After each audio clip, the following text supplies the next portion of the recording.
बिस्मिल्लाहिर्रहमानिर्रहीम। अस्सलाम वालेकुम दोस्तों, एक नई वीडियो के साथ हाजिर हैं। चले अपनी वीडियो स्टार्ट करते हैं। आज हम बात करेंगे बेसिकली ईरानियन एयरफोर्स के ऊपर। जैसा कि आपको पता है कि यूएई अब F-35 लेने जा रहा है और डील ऑलमोस्ट डन हो गई हुई है अमेरिका के साथ, और डोनाल्ड ट्रंप जाते जाते यूएई को ये तोहफा दे के जाएगा। यूएई, सऊदी अरब और ईरान की आपस में टसल भी चल रही है। तो इस हवाले से हम देखेंगे कि ईरान के पास क्या चांसेस है और ईरान की एयरफोर्स क्या इस काबिल है कि वो यूएई और सऊदी अरब का मुकाबला कर सके। इस वक्त तो ऐसा नहीं लगता। उसकी रीजन क्या है? ईरान के पास जितने भी जहाज हैं वो बहुत पुराने हैं, और ये वो जहाज है जब शाह ऑफ ईरान होता था इस्लामिक रेवोल्यूशन से पहले, तो उस वक्त अमेरिका और ईरान के ताल्लुकात बहुत अच्छे थे, और उस वक्त अमेरिका ने ईरान को अपने जो लेटेस्ट जहाज उस वक्त अमेरिका यूज कर रहा था वो ईरान को भी दिए हुए थे। जैसा कि आपको पता है कि F-14 सिर्फ अमेरिका ने यूज किया हुआ है, या अगर कोई दुनिया में दूसरी कंट्री है तो वो ईरान है। F-14 अमेरिका ने किसी और कंट्री को नहीं सेल किया हुआ। और अगर हम इस वक्त देखें कि ईरान की एयरफोर्स के अंदर कौन कौन से जहाज सर्व कर रहे हैं, तो वो है MiG-29 जिनका नंबर सिर्फ 20 है, Su-24 ये अटैक एयरक्राफ्ट है, ग्राउंड अटैक एयरक्राफ्ट है, और ये सिर्फ 23 है उनके पास। उसके बाद चेंगडू F-7 जो कि पाकिस्तान भी यूज कर रहा है, ये सिर्फ उनके पास 17 है। नॉर्थरोप F-5 ये वो है जो अमेरिका से उन्होंने किसी जमाने में हासिल किए थे, और इनका नंबर भी सिर्फ 20 है। ईरान ने इनको अपने तौर पे भी बनाया है, एक का नाम सईका है और दूसरे का नाम कौसर है, लेकिन उनके इतने ज्यादा नंबर भी ईरान के पास नहीं है, प्लस ये जहाज बहुत ज्यादा पुराने हैं। उसके बाद F-4 फैंटम्स हैं जो कि उनके पास 47 है। F-14 टॉम कैट्स हैं जो कि इस वक्त उनके पास सर्विसेबल जो है वो सिर्फ 26 रह गए हैं। मिराज F-1 कुछ उनके पास है 9 की तादाद में। ये वो हैं जो कि इराकी एयरफोर्स के थे, और उन्होंने गल्फ वॉर के बाद इराकी एयरफोर्स के उनके पास आ गए थे। देखा जाए तो नंबर के लिहाज से ईरान की एयरफोर्स अच्छी खासी बड़ी है, लेकिन उसके पास जो भी जहाज हैं वो बहुत ज्यादा पुराने हैं, आउटडेटेड हो चुके हुए हैं, और अल्टीमेटली ईरान को इन जहाजों को रिप्लेस करना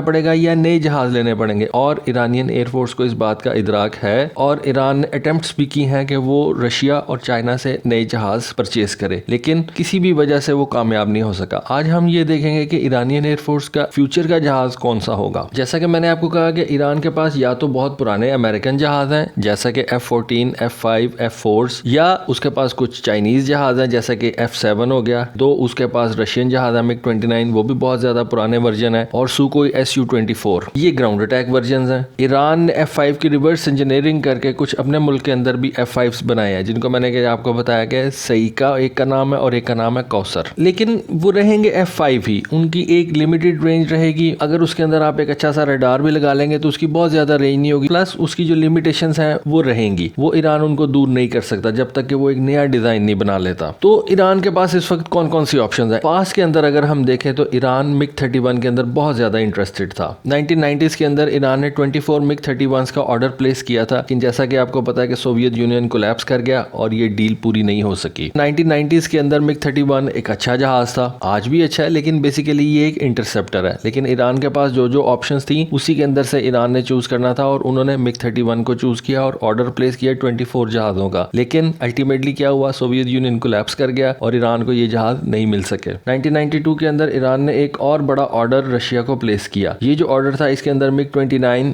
Tu-22 बॉम्बर्स, MiG-27 और 24 MiG-31 थे। अमेरिका ने प्रेशराइज किया रशिया को और ये डील कैंसिल हो गई। और यहाँ तक हुआ कि क्योंकि रशिया को उस वक्त पैसों की जरूरत थी, यूनाइटेड स्टेट्स ने रशिया से कहा कि हम आपसे MiG-31 परचेज कर लेते हैं, आप ईरान को ये जहाज ना सेल करें। 2001 के अंदर ईरान ने फिर MiG-31 का ऑर्डर प्लेस किया, कुछ पे भी कर दिया, लेकिन इवन देन प्रेशर की वजह से रशिया ने ये जहाज ईरान को नहीं दिए। 2007 के अंदर फिर ईरान ने एक अटेम्प्ट की Su-30 या Su-27 की। बेसिकली ईरान इंटरेस्टेड था Su-30 के अंदर, और ईरानियों ने बहुत बड़ा ऑर्डर रशिया को प्लेस कर दिया, तकरीबन 250 Su-30s का। ये बहुत बड़ा ऑर्डर था, लेकिन फिर वही अमेरिकन प्रेशर आया और रशिया बैक डाउन हो गया। 2016 के अंदर ईरान ने फिर Su-30 का ऑर्डर प्लेस करने की कोशिश की, लेकिन इस दफा यूनाइटेड नेशन सैंक्शंस जो थी वो ईरान के आड़े आ गई। अब आते हैं चाइनीज ऑप्शन की तरफ। चाइना ने इससे पहले ईरान को J-7 जहाज जो है वो ऑलरेडी फराहम किए हुए हैं। पुराने जहाज हैं, छोटा सा इनका लॉइटर टाइम है, इतना ज्यादा दूर ये जा नहीं सकते, रेंज बिल्कुल नहीं है, कोई इतना ज्यादा पेलोड ये उठा नहीं सकते। जियोग्राफिकली ईरान एक बड़ा मुल्क है, ईरान के लिए ये जहाज छोटे से सूट नहीं करते। कहते हैं कि ईरान इनको अपने पायलट्स की ट्रेनिंग के लिए सिर्फ यूज करता है, लेकिन उसका क्या फायदा जब ये उनके पास ज्यादा नंबर्स में नहीं है। इवन देन इसके अलावा और इन F-7s का ईरान की एयरफोर्स के अंदर कोई काम नहीं है। लेकिन ईरान जो था उसकी नजर बेसिकली J-10 के ऊपर थी। ईरान ने चाइना से J-10 मांगे, 150 जहाजों का ऑर्डर प्लेस किया। ये भी एक बहुत बड़ा ऑर्डर था, लेकिन उस वक्त चाइना ने सऊदी अरब और यूनाइटेड अरब एमिरेट्स के साथ ट्रेड की वजह से ईरान को ये जहाज नहीं सेल किए। सऊदी अरब और यूएई चाइना के बड़े ट्रेड पार्टनर्स थे और चाइना नहीं नाराज करना चाहता था अपने इन दोनों पार्टनर्स को, जिसकी वजह से उसने ईरान को ये जहाज देने से इनकार कर दिया। लेकिन ईरान ने भी हिम्मत नहीं हारी। ईरान अपने F-14s को थोड़ा एडवांस करता रहा, F-4s को भी एडवांस किया। उसने अपने F-5s को बिल्कुल नया करके बनाया और ये दुनिया को कहा कि ये हम अपने मुल्क में खुद से बना रहे हैं। और इसी तरह से ईरान अपनी एयरफोर्स आज तक चलाता आया है। जैसे जैसे वक्त आगे बढ़ रहा है, ईरान के पास ऑप्शंस खत्म होती जा रही हैं। F-4 वही है और वही रहेगा, F-5 वही है, सेम रहेगा, F-14 भी एक वक्त आएगा कि खत्म हो जाएगा। ईरान को एक नया एयरप्लेन चाहिए। इस वक्त जो जियोपॉलिटिक्स बन रही है वो ईरान की फेवर में जा सकती है। जैसा कि आपको पता है कि अमेरिका यूएई को F-35 सेल कर रहा है। चाइना और ईरान की आपस में काफी ज्यादा कुर्बत हो गई है और हो सकता है कि ईरान जो है वो CPEC के अंदर शामिल हो जाए। चाइना और ईरान के $400 बिलियन की एक डील की भी काफी ज्यादा बाज़गश्त है। बहुत ज्यादा चांसेस हैं कि ईरान चाइना से कोई ना कोई जहाज परचेज कर लेगा। ईरान के पास सेल करने को अपना ऑयल है और वो चाइना को ये ऑयल सेल कर सकता है और उसके बदले में डेफिनेटली वो अपना इंफ्रास्ट्रक्चर चाइना से बनवाएगा। लेकिन इंफ्रास्ट्रक्चर के साथ अगर वो डिफेंस प्रोक्योरमेंट भी करता है तो सबसे पहले मेरा ख्याल है कि ईरान जो है वो कोई जहाज खरीदेगा चाइना से, क्योंकि सैंक्शंस की वजह से ईरान का ऑयल कोई भी मुल्क नहीं लेता। चाइना तो किसी भी अमेरिकन सैंक्शन को नहीं मानता और वो ईरान का ऑयल परचेज कर सकता है। तो देयर इज ए चांस कि ईरान जो है वो J-10 की तरफ भी जाए। तो दोस्तों आप क्या समझते हैं ईरानियन एयरफोर्स के लिए कि क्या ईरान J-10 को परचेज करेगा? प्लीज कमेंट सेक्शन में जरूर बताइए। Thank you. Allah Hafiz.